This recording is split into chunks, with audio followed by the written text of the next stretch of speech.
This episode is sponsored by Tin Can Timepieces. Looking for a watch that's built for anything life throws at you? Let me introduce you to Tin Can Timepieces. This is more than just a watch. It's a commitment to quality and purpose. Tin Can Timepieces is proudly based out of Georgia and is owned and operated by an active-duty U.S. Navy submariner. That's right, a company built on discipline and precision. Every watch they create is handcrafted and features reliable automatic movements, ensuring you get a premium, quality feel with every tick. Whether you need a rugged diver or a classic dress watch, Tin Can offers an assortment of styles for every mission. Tin Can Timepieces. Hand-built for purpose, built for the depths. Dive deeper and check out their collection today at tincantime.com. Good afternoon, everyone, and welcome to this episode of the Pod Staff. With me today, I have two guests. One, we're going to call a co-host for today, my girlfriend, Allie. And then we have Caitlin Wilkinson. So Caitlin is the Director of Behavioral Health for Ellis County, Texas. So Caitlin, without further ado, I'll let you tell us a little bit about your background.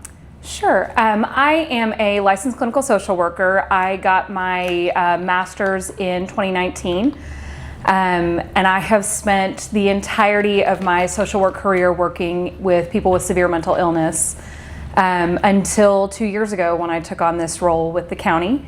And now I'm doing a lot more macro level social work or even meso level social work and a lot less direct care.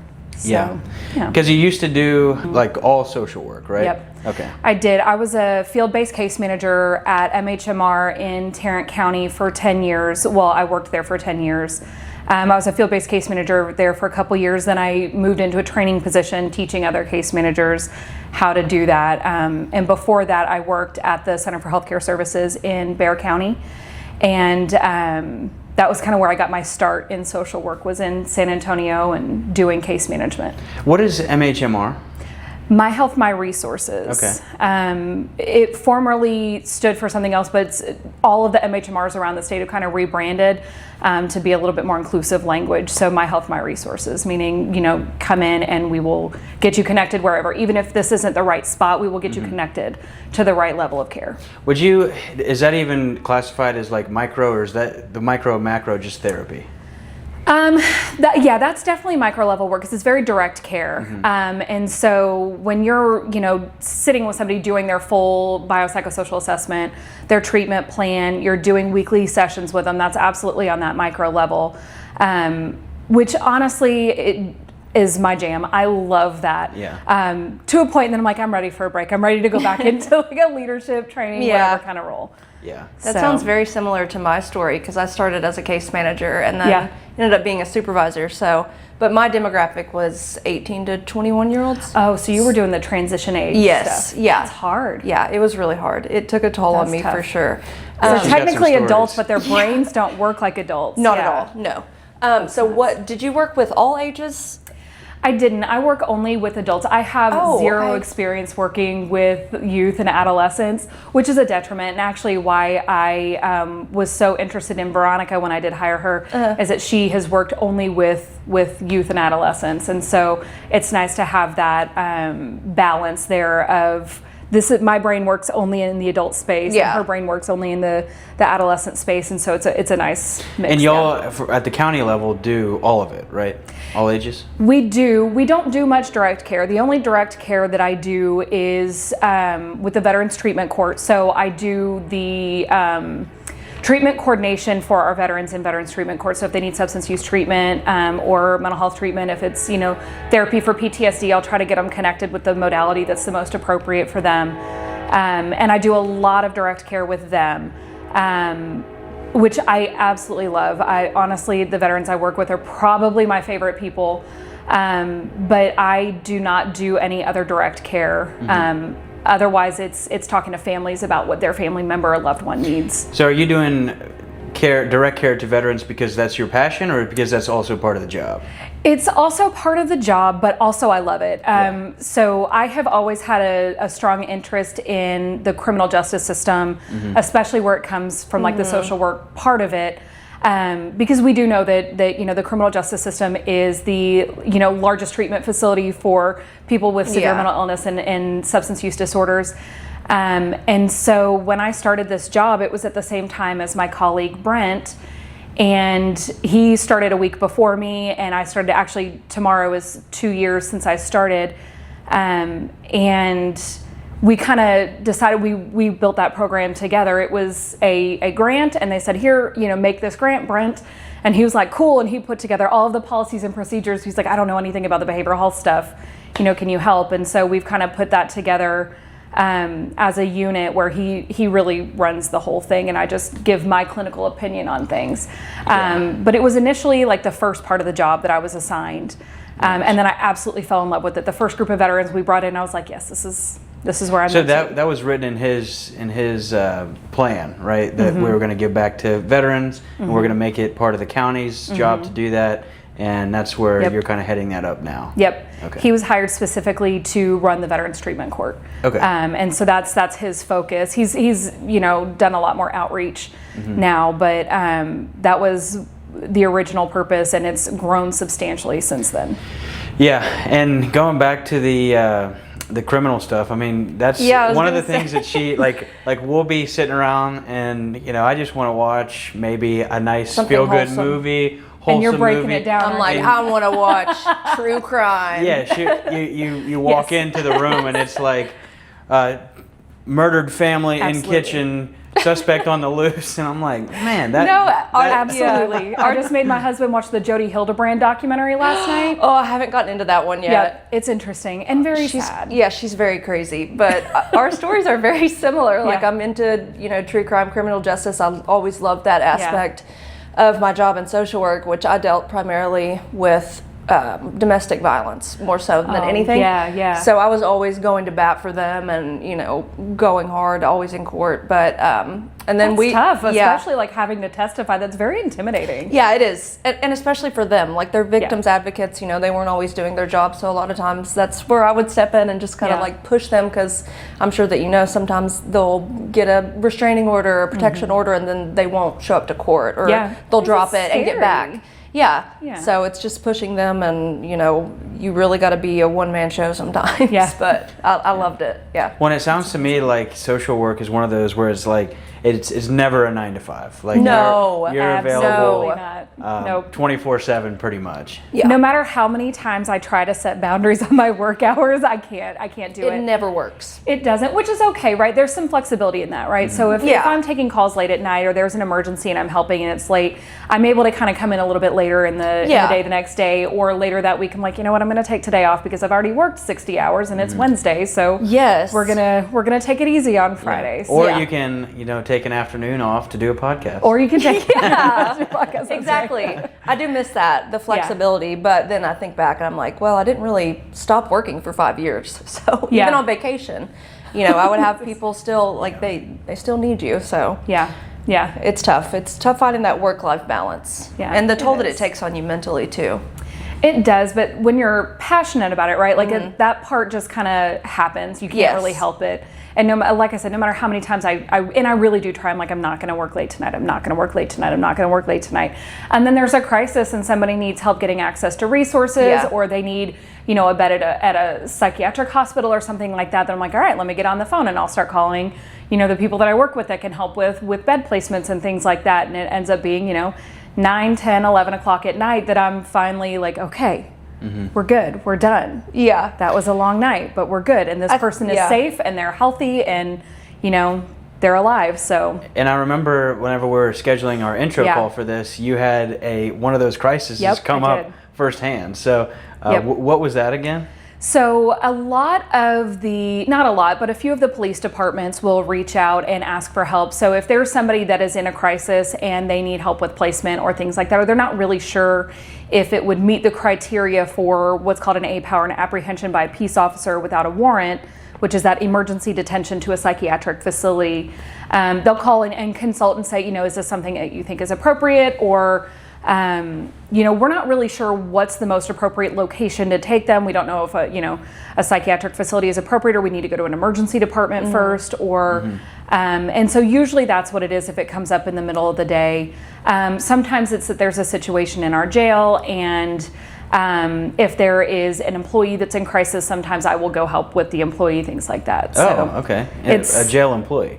Yeah. Or not even just the jail employees. I mean, it's other people around the county. You know, they have mental health needs as well, or their family members do. And so a lot of people have come and asked for help getting their family member connected, especially in the early days of me starting this job. That was the majority of what I did, was talk to people. They were like, hey, I have a family member that has this need, or a family friend has this need, and I don't know where to start, or I don't know what words to say. I don't know how to communicate what we need.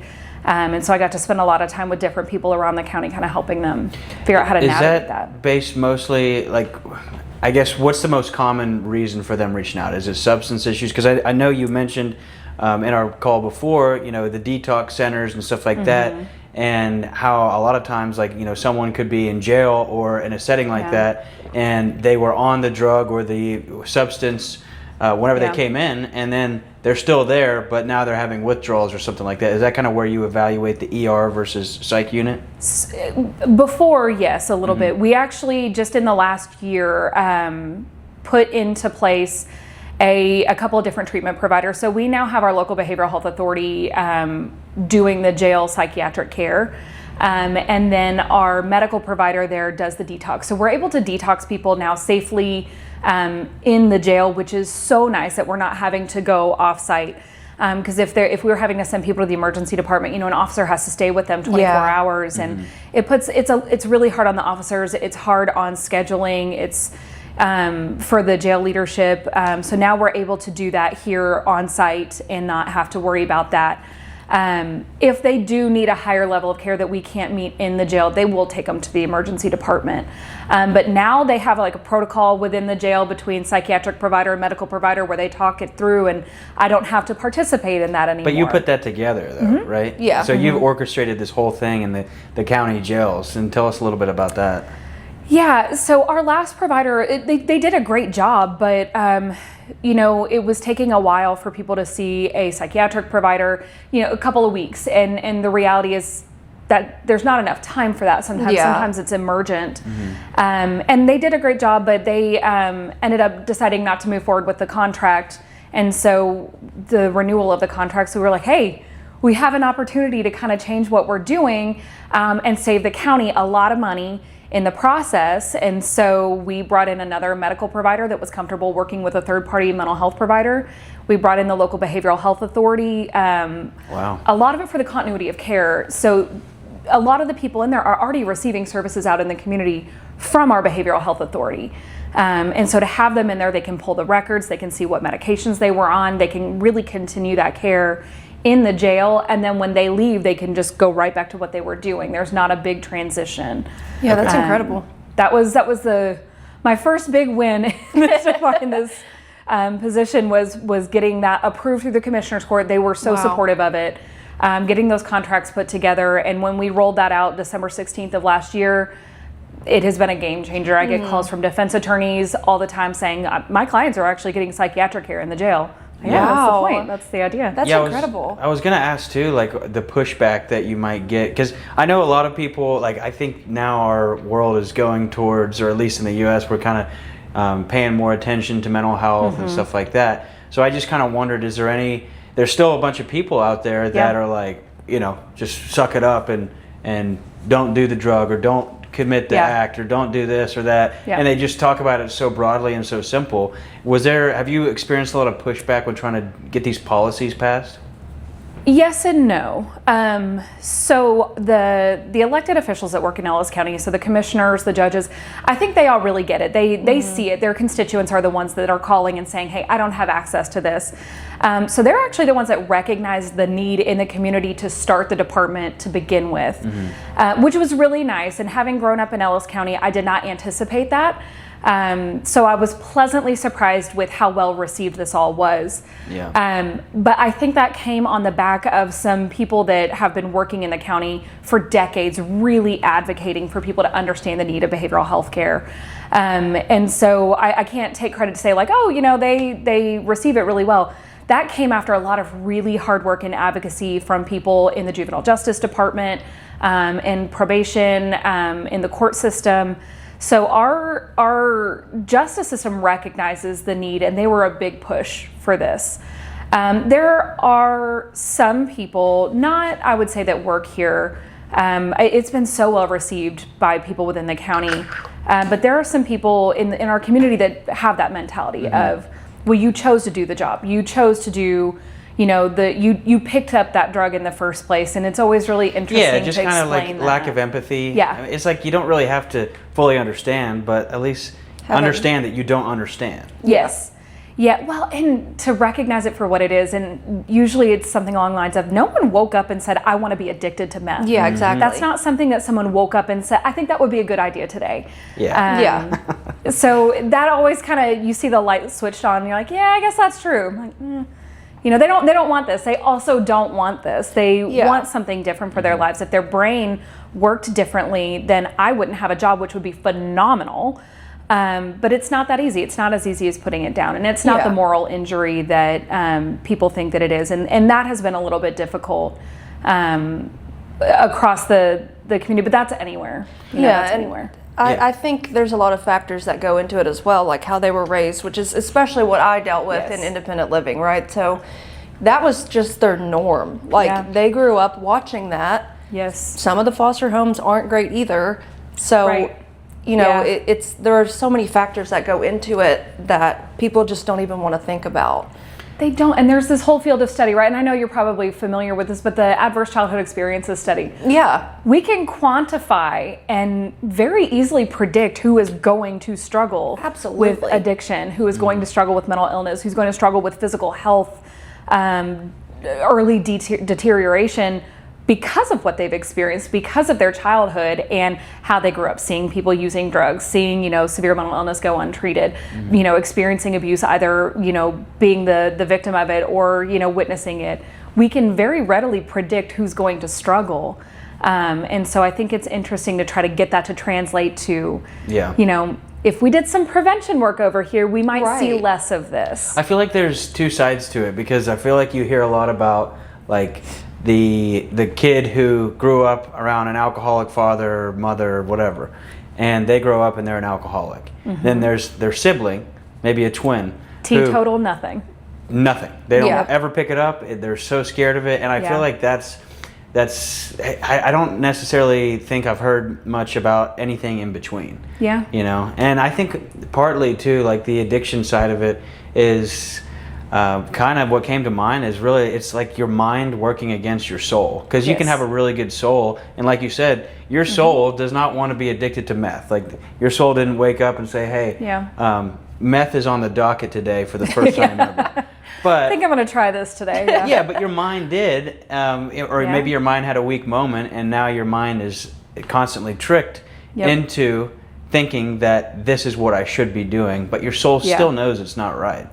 It does, and I could nerd out on this all day, because you start talking about neural pathways, and that's what addiction is, right? Where we try something and it creates new neural pathways, and your brain is trying to keep up with those new neural pathways that you're trying to get dopamine, and you're dopamine seeking, right? But the more you use it, the more your brain needs it, because it continues to create these new pathways. And it's so interesting when you start talking to people that have never really considered that, to see and you can see it, you can see the wheels turning of trying to understand it, which I absolutely love, because it's like, okay, we have another ally. We now have somebody who understands this on a cerebral level of, it's not, you're a bad person, you're a terrible human being. It's your brain is forcing you to do something that you don't want to do, and there is that cognitive dissonance there, where it's like, I know that I shouldn't be doing this, but I have to. My brain is seeking it out. It's no different than having a sugar addiction or caffeine. If you get a headache by 10 o'clock because you haven't had your coffee, that's addiction. Exactly. So I feel like a lot of times, like in a recovery setting, I want your thoughts on this, because in a lot of recovery settings, it could be substance, it could be pornography, it could be just a number of things. But though the groups in those settings will tell you, especially whenever you're new or whatever, to not trust anything your mind tells you. I've seen that happen, and then I've heard of it kind of the other way where it's like, no, let's do a more holistic approach. But I think there's some programs that are so rigid to where it's like, yeah, some people, maybe you should not trust what your brain says because you've been doing heroin or meth for 30 years. Like, that might be a case where you probably should listen to others only. But there's also the confidence piece where it's like, if you're trying to get someone back on their feet and help them out, to me, that seems like a way to have almost zero confidence in yourself, and that's kind of like that lack of self-worth a lot of times is what drives people to pick up the drug or drink in the beginning. Yep. And that is an interesting point. And treatment providers all are so very different, right? And so it depends on, why they started, what substances they treat, who they treat, right? And so there can be programs that are incredibly damaging. On the whole, I think people who get into the treatment business do it because they want to help and they think that they have a way that can help. And there are some people that absolutely need that, that need to be told, for right now, let's not trust our brain. For right now, we know that we're going to be having triggers, we're going to be having cravings, and those cravings are so convincing, right? They are so convincing. I think about that with like chocolate. I don't always have a sweet tooth, but when I do, it's unstoppable. It's unstoppable. Nerds clusters are my kryptonite, and I can't have just a couple, right? It's like cheat days. Yes, exactly. You can't just have a couple. Yeah. Like, you have to go all the way. And you justify it, right? I'm like, well, I was pretty good this week. Or it's too far gone at that point. Like, maybe you started your morning off with some of those, and you're like, well, today I'll screw it. It's already done. Yeah. I mean, what am I going to do? Take it out of my body? I might as well put more today's in. Out. Like, we'll start again tomorrow. Yeah. But that's absolutely a mentality that people struggle with any kind of addiction, with food, with, alcohol, drugs, like you said, porn, anything like that. It's like, well, I've already done it. Yeah. I've already damaged it today. Today's out. So might as well, we'll start again tomorrow. And that's a really dangerous perspective to have too. Yeah, and it's like, that's just the justification that you were talking about earlier. It's like your brain, literally, your pathway tricking you and convincing you, like, because let's just say you pick up a beer and you've been sober for a while and you shouldn't, but you picked up one. Just gonna test it. Yeah. So then you're like, well, I already had one. I might as well get hammered today. Yep. And then it's like, who told us that it had to be in increments of days? Yeah. Like, right. I don't understand that. Well, in 12-step programs, particularly like AA or NA, they really do talk about it one day at a time. Don't beat yourself up over today, right? It's just today. It's okay. And I think that that's really important, but that's also a peer-run program. It's people who have been in it, and it is, people who have gone through exactly the same thing. And so they do, I think a lot of it is take it one day at a time, and you think, okay, well, my day's already done. Yes. I might as well be done, and then that turns into 2 days, and that turns into 3 days, and then we all of a sudden have a bender. And but it's then like there's a good some thing people that can stop. Yeah. They can just stop, right? That just put it down and never touch it again, and it's fine. Yeah. Yeah, I feel like I had a guest last night. We did a podcast, and he was someone who struggled with addiction heavily for years, like decades, and we were just kind of talking about, like, he didn't do any 12-step program. He had something really bad happen.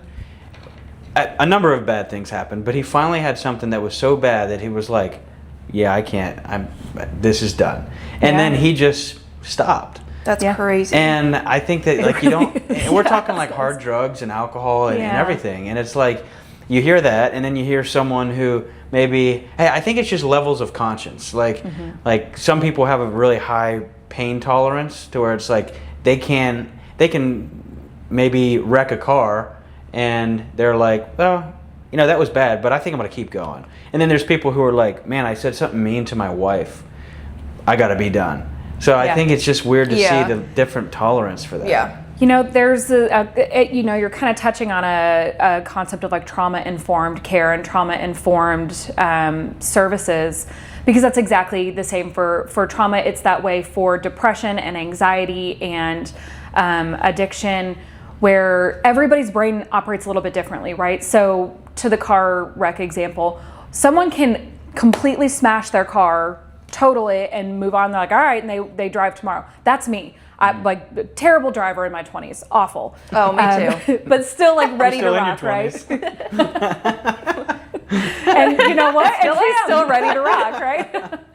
But then, still going though. I have a friend who got in a fender bender, and it was intense, but not, life altering, and couldn't drive for years. Oh, Just yeah. felt so scared to drive, especially on the highway.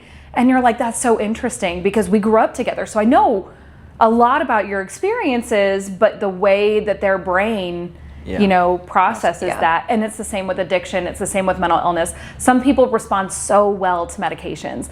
You put them on an SSRI or, a tricyclic antidepressant or whatever, and they do great. And it's like, okay, this is, snapped out of it.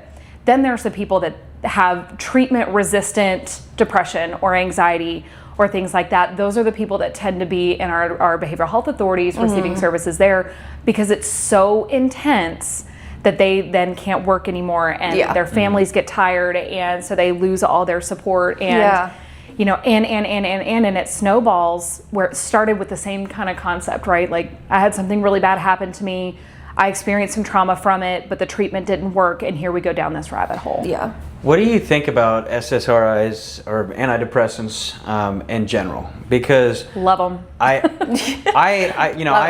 definitely think that they are helpful, but I think, like, I have someone in my family right now that has been on all of them throughout their life, and they keep saying, like, oh, this one doesn't work, and to me it's like, after 20, 30 years of trying them all, maybe you should add something else in there too. Yeah. Maybe you should add some exercise. Maybe you should add some support groups.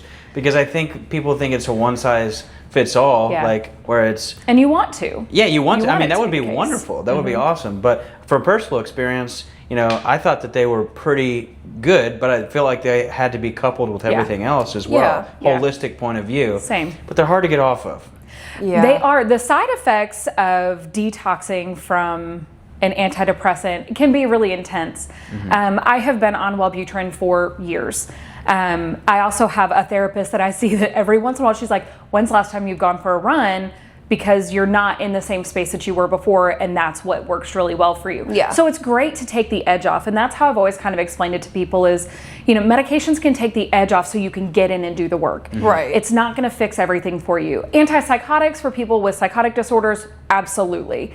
But then you do have to pair it with treatment. It's not just medication. You can't throw a pill at things and hope they go away. It's the same thing for cholesterol or diabetes or whatever, right? We can treat it with medication all day long, but if you still eat poorly, you're still going to have high cholesterol. Exactly. You're still going to be at risk of a heart attack, no matter how many, cholesterol meds you take. Right. So I think that's a very important distinction to make, is it doesn't fix it.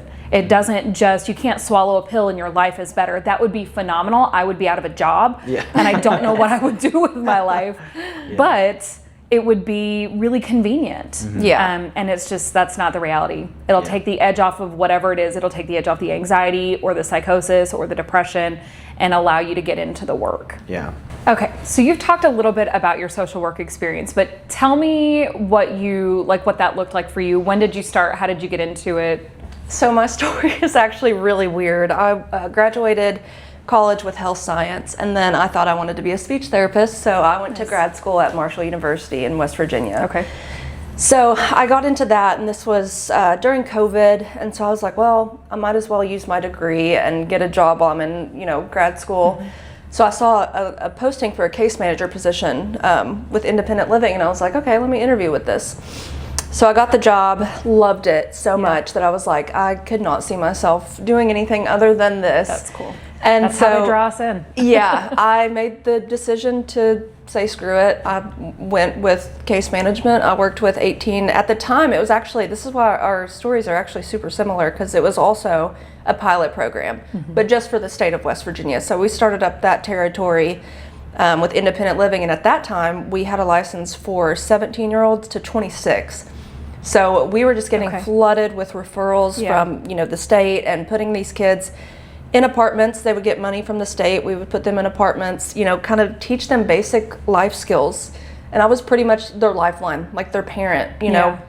Because you think about these kids are coming from, a lot of times, from juvenile detention centers even.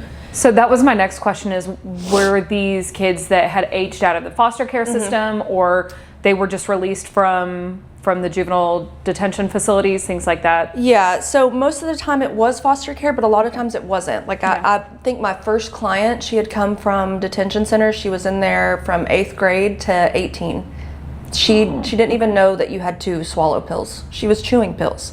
Like she had no idea. She was never taught anything. She, didn't really talk. And I mean, it was depressing. Because of course I come into this field like bright-eyed and like ready to make an impact. But she was my first client and I was humbled really quick. Yeah. So, that really changed my mindset and my life, honestly. And then working with the resources in West Virginia, there are none. And that's a state where they kind of want to keep you in that cycle. Like it's impossible for them to get ahead because there are no resources. There are really no people that want to help. And even like their case managers with the state, I was luckily with a private agency, but the case managers, that they had many of were not helpful. They were mean to them. That's something that always blew my mind. And my time as a supervisor, I always told my case managers, be nice to them. These aren't felons. These aren't people that did anything wrong. Even if they were, it's a human being. Be a human. Like, this is a person. And that's something where I know a lot of people that I've, met in the field, we've always disagreed because, they want to come at them like you need to do this and that and, kind of boss them around. Why? Like show them some compassion. You might be the only person that's done that in their life. And a lot of times, that is the case. What was the hardest part? Because that's a really tough age, right? Like that transition age is really difficult because there's really not a lot of resources available. Once you hit 17, you've kind of aged out of juvenile care. Right. But you can't get adult care until you're 18. And so you've got this weird space, but you're not really an adult when you turn 18. Oh, no way. Yeah. So what was the hardest part about that work for you? There were so many. I went into it when I was 22. So you think, some of our clients were 17 to, I don't think we had anyone over 22, but we were like the same age. So it was kind of like the blind leading the blind, like for a little bit, We're going to figure it out together. Yeah, and I think just like the ups and downs that they would have was a lot for me to get used to because they would have stints where they would be doing so good and I felt like so proud of the work that I was doing, but then it just in the same, like the lows were so low, the highs were so high, and just kind of navigating that because there weren't a lot of wins. So like celebrating those small wins that they would get, that was always something that I loved to do and something super important to me. And back to what you were saying about, not really having a work-life balance, that my first 2 years, I didn't at all. It was all day, all night. I was sleep and breathe it. Yeah. And I think that not everyone is like that. It's how passionate you are. You do allow it to consume your life. So I didn't have a life. My life was making sure that they were okay, especially in West Virginia because I dealt with so much domestic violence and they were with partners who were horrible and just making sure that they were alive, really. That's awful. Yeah. And that's burnout city too, right? Like you're so passionate and you do this work and you're like, I'm gonna give it my all. But then you burn out and it's hard to come back from that burnout. It's really hard to come back from that burnout. Yes. So is that something you experienced in that role? Absolutely. I faced that within, I think, right after my second year. I was like, I don't know how much longer I can do this. And then I moved to Lexington, Kentucky, worked at the same position, then moved to supervisor. So once because at one point my caseload was 22 young adults and we have to see them once a week, and I was so involved in it that, I was seeing them more than once a week. Imagine 22 clients, like that's like having 22 kids. Yeah, that's a lot. Yeah. So especially high need, like high risk, high need. That's a lot of high risk. And then having to do paperwork when you come home. Like I was never off. It was horrible. I know. It's the worst. And did you have to like log every conversation that you had and stuff like that? Every visit, yes. Yeah. Every time I saw them, yeah. And then being in a supervisor role was really nice because, I didn't really have a caseload, but then it was the largest office within our company, so I kind of still had to put out the fires of everyone else's caseload, but... So you get a little bit of that direct care, just enough to keep you passionate, but then you get to kind of step out of it. Yeah, but I think that experience was really good for me because I got to see who I was as a leader and... I really learned a lot from that, but then we had some corporate changes, like leadership changes at the corporate level, and I just was, a lot of stuff just didn't morally align with what I wanted to do. So then I got into sales, but I still talk to my clients that I had. Like, we text all the time, and Yeah, they'll call her with like she has this one girl that she'll call her out of the blue and just tell her something awesome that happened. Oh, that's so just because nice. she wants her to know, Because there was somebody who cared. Yeah. And a lot of the times, you are the only one that cares. Yes. And it's really sad, and that's why I always told my case managers, like, you don't know, like, you be the only nice person in their life. Yeah. Why would you not? Especially with people that age, they've clearly been let down by the people around them. And you kind of touched a little bit on like the systemic oppression of people that are, coming from, disadvantaged backgrounds, right? But it's not a system built to help people thrive. No, it's not. It's a system built to keep people where they are. And that's really unfortunate, because it is like you have people that really want to do something, but then you're beat down from it. The system is not set up for success. Every one of us are set up for failure.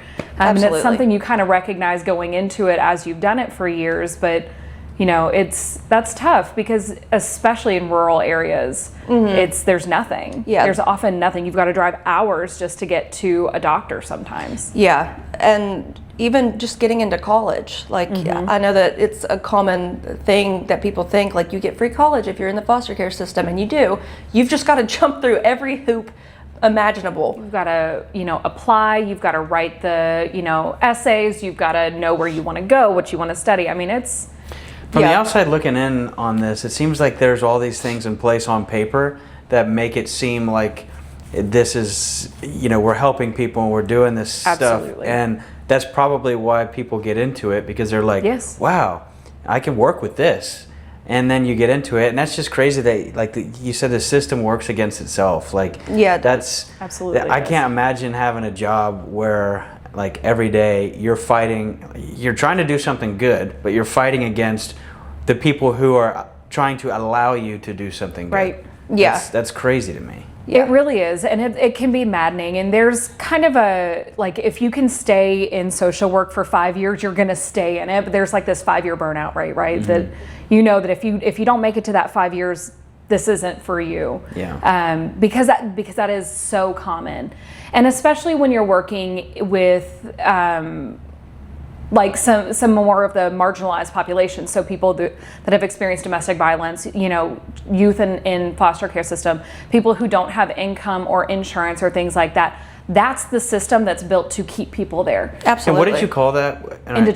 Indigent care. Okay. Yep. And so that's where my heart is. That is my absolute passion. I really tried to get into private practice. I did, and I just could not leave that population, the indigent population, because someone's got to stick around, right? Like, and the people that work in this part of the field all feel the same way. Like, someone's got to care. Someone's got to fight the fight. Yeah. And I'm assuming you can make more money long term in private practice, right? So that's basically like, even if you didn't do it, or maybe you tried to do it and then you went back, like, that's a big sacrifice long term. It is. And some of the positions that I had considered and positions that I had been offered paid quite well. And when I would turn them down, my husband was like, okay. I'm like, I know, but he's like, I could have gotten a real Rolex. Oh, yeah. Sorry, babe. I told him about the Folex. But right. She has a Fartier. We're cutting that out. Yeah, he made a joke. He was like, I could be a stay-at-home dad with that. I'm like, you could be a stay-at-home dad. Please, for the love of God, don't. But yes, you could. That's another thing, too, is you are often not paid enough. Yeah, it's an underpaid field. This episode is sponsored by Die Fit. Die Fit is a faith-based clothing brand rooted in Christ and built on consistency, structure, and personal growth. Die Fit's mission is to help people show up stronger in their faith, their health, and their daily lives. Check out their collection today at die-fit.printify.me. So I do want to hear, and I'm sure Caitlin does too, about some of the stories that you've experienced in social work. Where do I even begin? With the horror stories, we're all here for it. I was going into these clients' apartments by myself. We had one client, the first time I walked into his apartment, he was just, his vibe was very eerie. I know that. I know that feeling. Well, and your then, spidey senses are telling you something's well, wrong. and it wasn't that sly, because he had like 3 life-size dolls of Michael Myers, like all these posters of serial killers. He wanted to be in the army, like loved guns. So I was like, okay. It's distressing. Yeah, and that's another reason why I left, is because I felt like I didn't have a lot of support. Yeah. Like, you know, I would tell my leadership, like, I don't feel safe going into this apartment by myself. And they're like, well, we can't kick him out for being creepy. And I was like, understand, but can I get some backup when I go? Yeah, and like, why is there not a risk assessment? Like, this guy's clearly screaming like I'm going to do something bad. Yeah. And it's, oh, he just wants to scare you. Yeah. And one day it's not going to be enough. And Yeah, he did. Yeah. And he That's sure did. problematic. Yeah. I mean, there's just so many things that I never, luckily, I had never had to see before. And it really opens your eyes to the fact that, you know, these people have been through so much. And the things that they've been through within the foster care system, a lot of their trauma comes from the foster care system. Yes. And even people like youth service workers, males that are trying to hit on 17-year-old clients, like that's something I dealt with a lot too. And gross. there's not a lot that gets done. I don't know how it is in Texas, but in West Virginia and Kentucky, there was like nothing that would get done. That's incredibly disheartening. Yeah. Because if you report somebody and nothing happens, you're like, well, what's the point anymore? And Yeah. then you know you can't see it anymore and sleep at night knowing that it's happening and there's nothing you can do to help. Right.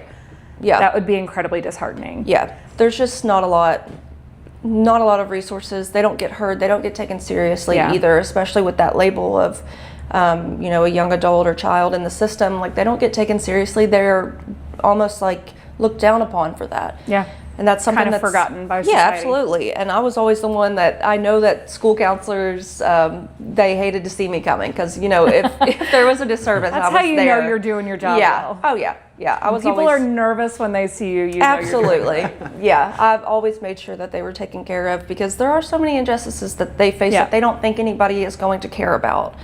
So. And they're right. Yeah, They're exactly. right. They are absolutely right about that. Yeah. People don't care. And they take advantage of it. It's so uncomfortable to see it. And there's this culture of toxic positivity, right? And that drives me nuts, especially in like the behavioral health space.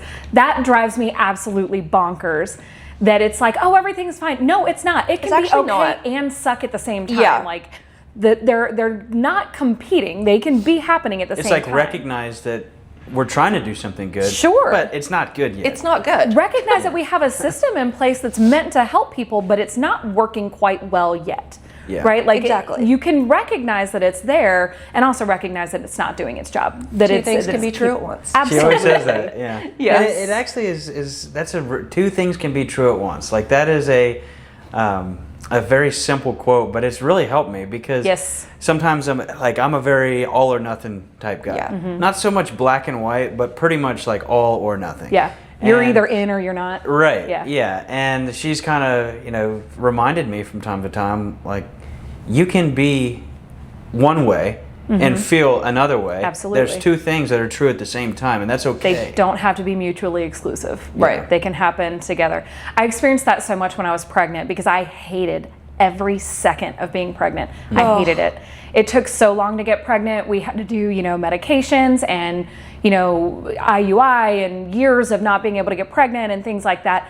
And then when I finally got pregnant, I was like, yes, okay, this is what we asked for. This sucks so bad. Yeah. I am so uncomfortable. I hate being pregnant. I'm tired. I don't feel good. This is not fun for me. Yeah. I'm not enjoying this. Yeah. And there was a lot of that toxic positivity that was like, but at least you have. Exactly. You should be grateful. I'm like, yeah, I can be grateful and feel like shit at the same time. Yeah, This exactly. shit can happen. Exactly. Simultaneously, And that's real. Like, that's just real life. It is. And that's so funny that you say that so much, because I say it often to my husband. And I'm sure that he heard me say mutually exclusive and was like, oh God, here we go again.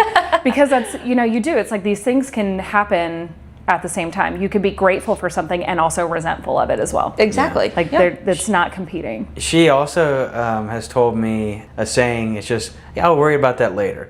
And that's tomorrow's problem. Especially, and that's just like another simple thing that really helps me, because I'm someone, like, if I'm starting something or I'm thinking about doing something, I'm like locked in. I want to get it done. I want to do it. And it ends up a lot of times like I produce good work from that mentality. Yeah. But it stresses me the hell out. And sometimes she's just like, why don't you just worry about that later? Just tell yourself you're just going to worry about it later. Especially like intrusive thoughts, you know, I always say, let's think about that later. Yeah. Just because it distracts you enough to get your mind off of it, and then with us, we end up just finding something else to think about. Yeah. It's that Hakuna Matata mentality where you're like, you know what? For right now, I can't. Yeah. And that is important to be able to shut that off. And it can be really difficult to shut that off too, where it's like, I can't, because if I shut it off right now, I'll never come back to it. Yeah. So it's like that towing the line between that and then like being present in the moment. Because like saying I'll worry about it later can really lead to you being present in the moment, but then you might not get to it later. Or, you know, there's a rabbit hole you could go down on that, but I think it's just different for everyone. Yeah. And honestly, there's this like inability for people to pay attention long term for things, and that plays a part in that, because I feel you on that, where it's like, if I don't get it done now, I'm never going to do it. Yeah. There are so many emails sitting in my draft that, you know, if you're waiting on an email, I'm sorry, it's going to get sent.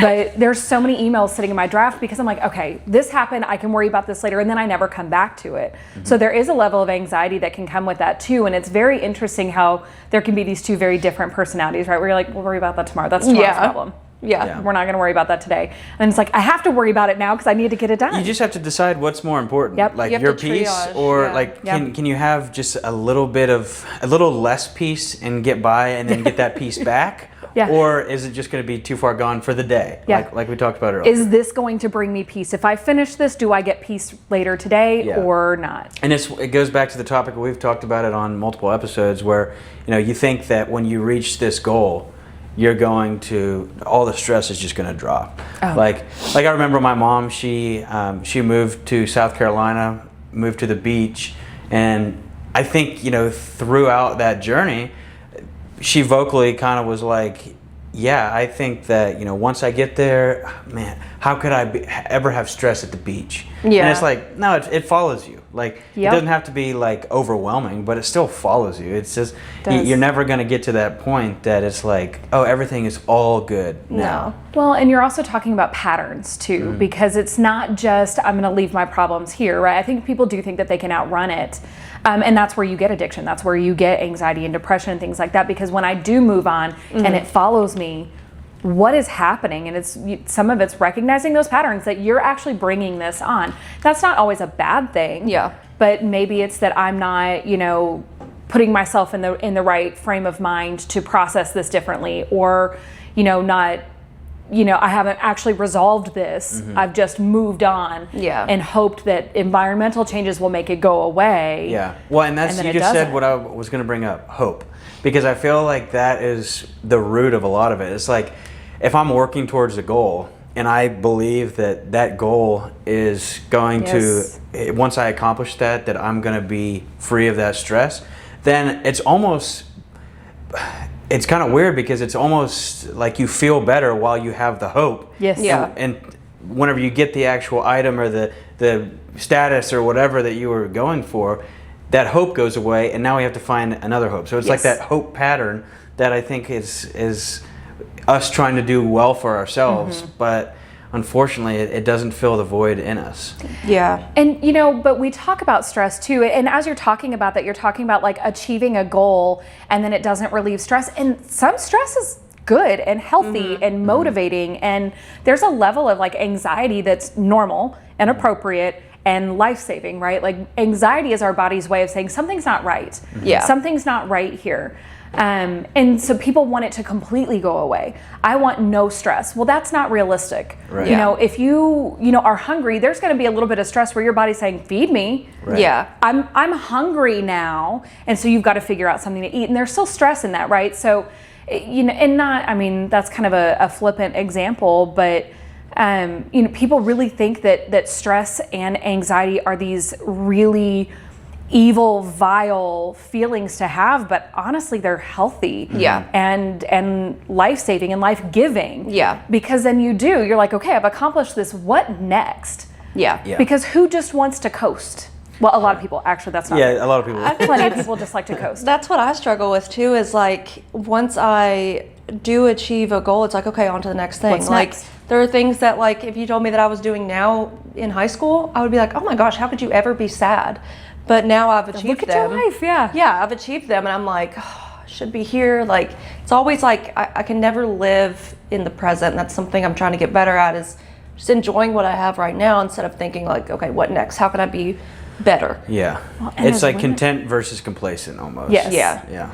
And for women especially, there is this societal pressure that is put on us.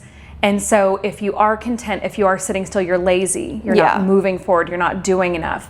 If you're not moving upward and onward, that's problematic, but don't do it too much, because Right. that's too masculine. Yeah. And we don't like that. And you're making, people uncomfortable, and don't be too bossy, because that's bossy. It's not good leadership.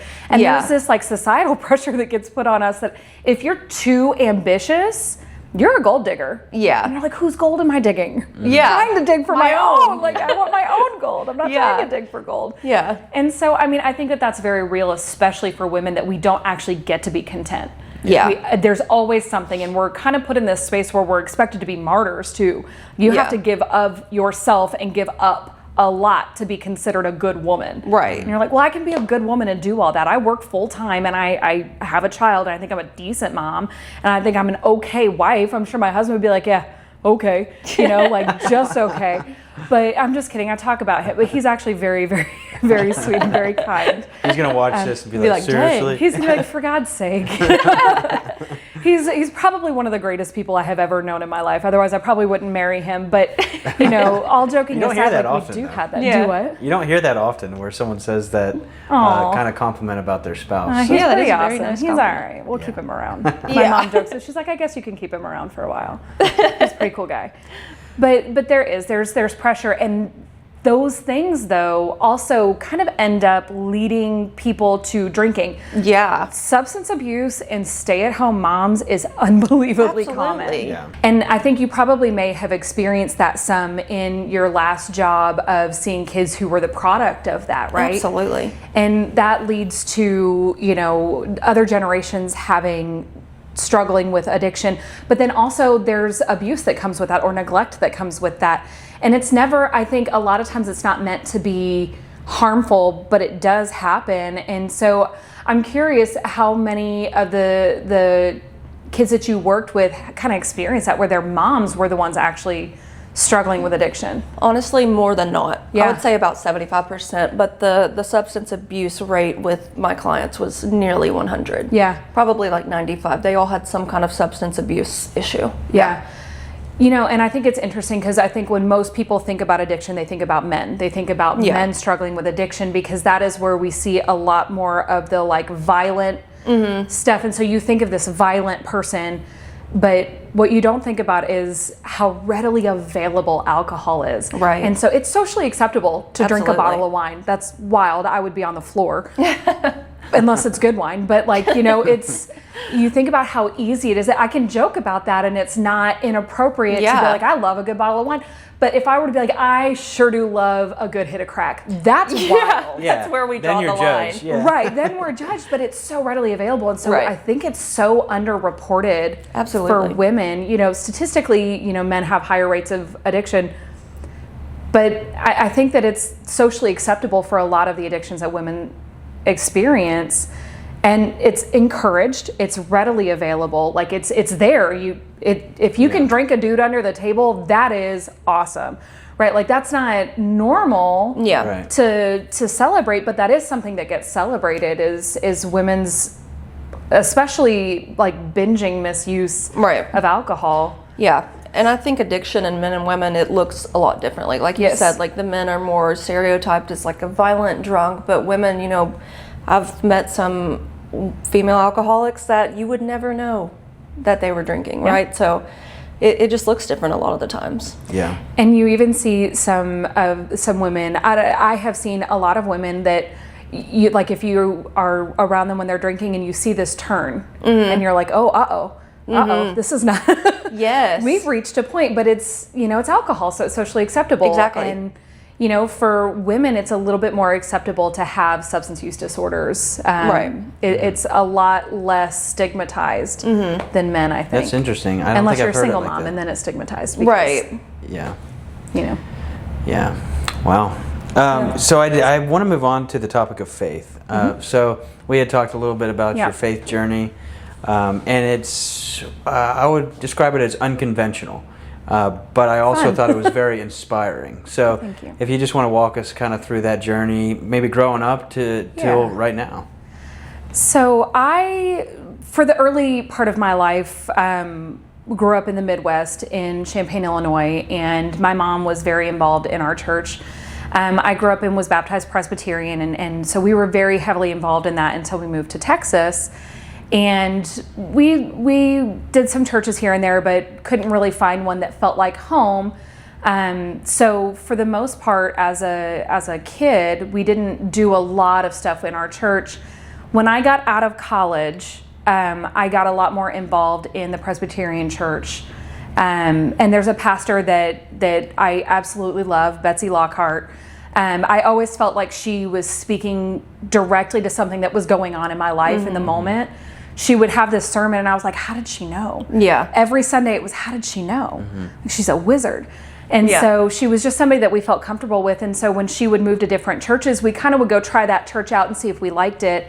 And we just really liked her leadership. And so when I got into my early 30s, my husband and I joined the church that she was ministering, and we got really involved. The Presbyterian church is an aging population, and so we were kind of the unicorns, is what she would call us, because we were younger people coming into the church. Right. And she'd asked me to join as an elder, and so we did a group vote, and I was elected to become an elder. But during the training for it, the people that I was in, these classes with in my church were very clear that they didn't think that I belonged in that role. And this was while I was in grad school and while I was, working full time in MHMR, and it just kind of felt too much to fight. Like I didn't have any fight in me for that. Yeah. I was like, I'm not going to fight with you guys if y'all don't want me here. And they never did anything overt. Yeah. But they made it very clear Right. that it was, you're too young and you don't belong here, or, you haven't been with the church long enough. And it was just. That's so sad. That is That's sad. very sad. And I feel like that's was. one of those stories where it's like, I think a lot of listeners would say that they've had a negative experience in some way with a church, or two, or three. And that's just another example. Yeah. And it Church sucks politics because are vicious. I mean, it sucks because what it's supposed to be, and what I've experienced growing up, is churches, people who are struggling, wanting to work towards a common goal, or have God interject in their life and help them. And I've always had a positive experience, but I hear I've had a lot of guests on here that have told me about how they still have faith in God, but they don't have any faith in the church. Yeah. And that's exactly how I kind of feel. The church, the walls of the church are great. I think that, if that's where you get, your passion, and that's where you kind of feel filled up, that's great. That was the last time I went to church consistently. And I was, maybe 30, 31, and I'm 40 now. And so that was 10 years ago. I've gone on holidays, right? Like you go for the candlelit service for Christmas Eve and stuff. But even that I haven't done in a couple years. My son hasn't been baptized, which kind of breaks my heart, because I do want him baptized, and we talk about God a lot. But I do not feel filled up in a church. I feel like I get that fulfillment of my faith doing my work, and I feel like it's important to, and I think I told you this in our call before, but like I walk my faith. I don't have to talk about it, and I don't talk about it very often. Most people probably assume I'm an atheist because I just don't talk about faith, but it's there, and it's deep, and it's very intense. but it's something that I feel like I can show it. I don't have to talk about it. It's something Yeah. I feel Yeah, and like I think can that's act out. Yeah. that sparks conversations too, because I think a lot of people, before building trust with people, they want to tell them about faith or what to do. This is how it's supposed to look. Right. Right. And while it, maybe they're onto something here and there, that doesn't resonate with people. And I feel like my mom's a good example of this. She's not someone who talks about faith a ton with a bunch of different people, but she is asked more than anyone that I've met about, like, hey, how are you, so positive? How are you? It's because she walks it for the most part, and people are curious on how someone shows up like that every day and keeps that positivity. But yeah, anyways, what I was going to say is I saw Jelly Roll on a podcast the other day. Yeah. And he's had like a pretty open faith journey. And he was talking about how, like, he still curses. He's like, I'm an open Christian, I'm an open book, but I curse a lot. And he was like, if it comes to the point where God wants me to stop, then he will put that on my heart to stop. It's not like you have to rid yourself of everything to begin to have faith in God or go to church or do whatever your faith journey looks like. Like, that's what the faith journey is for. It's not wipe everything out to start. Well, and it's not, you don't have to be perfect. And I think that's something that people forget is I have to present myself as perfect. Right. If I call myself a Christian, I have to show that I'm, that's literally not the point. No. And how relatable is someone like Jelly Roll, where he's, he makes very motivational songs. He makes songs about faith, but he curses a lot, and he's real. Like, I think that's, unfortunately, maybe this is an unpopular opinion, but I think that's pretty attractive. Like, that says to me, you're one of us. And you also walk with God. Yeah, you're not going to judge me when I fall. You're not going to judge me if I make a mistake. You're always going to be there. Yeah, I mean, I think that really does speak to that. And, I know we were talking before this, but, there's the research that shows that people that say the F word a lot are perceived as more trustworthy. I'm like, you can trust me with your life. And it's more genuine. Like, it is. A lot of Christians, especially growing up, they weren't genuine. Like, when they would look at you and talk to you about God, it didn't feel genuine at all. It just felt like something that they felt like they needed to do to make themselves feel like a better Christian. But Christians aren't supposed to judge. Like, God is the judge. Like, that is the number one thing that is talked about in the Bible. Is like, God is the judge, not us. So the amount of judgment that is passed down from Christians is just, it blows my mind. Well, I think all religions too. I don't even want to just put Christians in a box. Christians. Like, I think that's just what we've experienced because we went to Christian churches. But I definitely think that it's just, I think I put it on here somewhere about relationship over religion. Like, that's what you had mentioned on our intro call, is like, it's about having a relationship with God or Jesus Christ or whoever you believe in.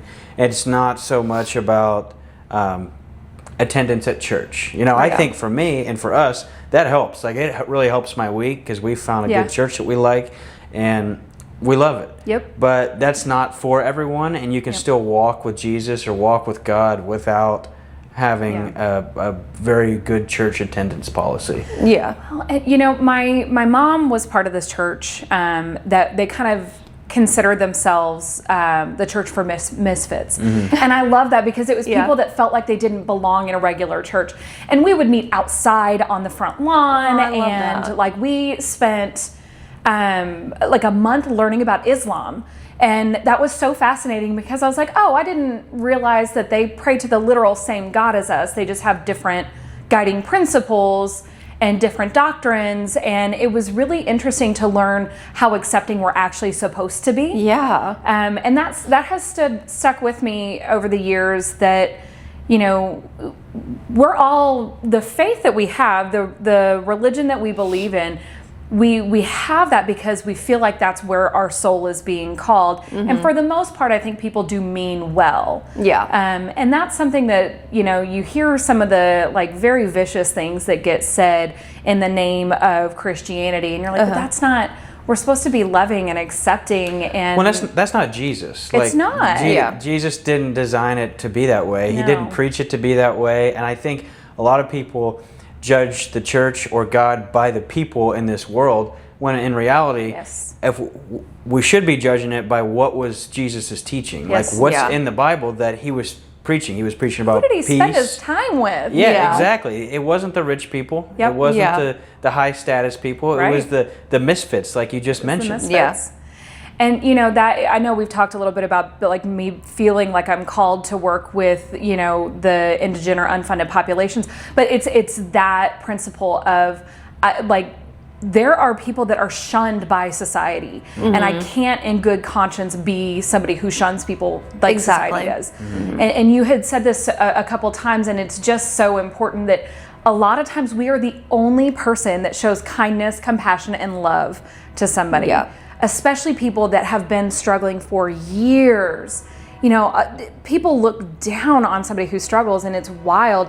And that I really think is where my calling is like I'm meant to be working with people who have been forgotten.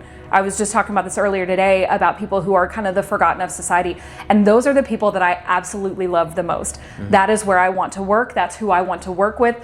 If it's somebody that's, a little bit more difficult, I'm like, absolutely, that's the person. That's who we serve, right? Like this is what we're here for, is for the difficult person, the person that's hard to work with. That's the point. That's why we exist. Let's keep doing that.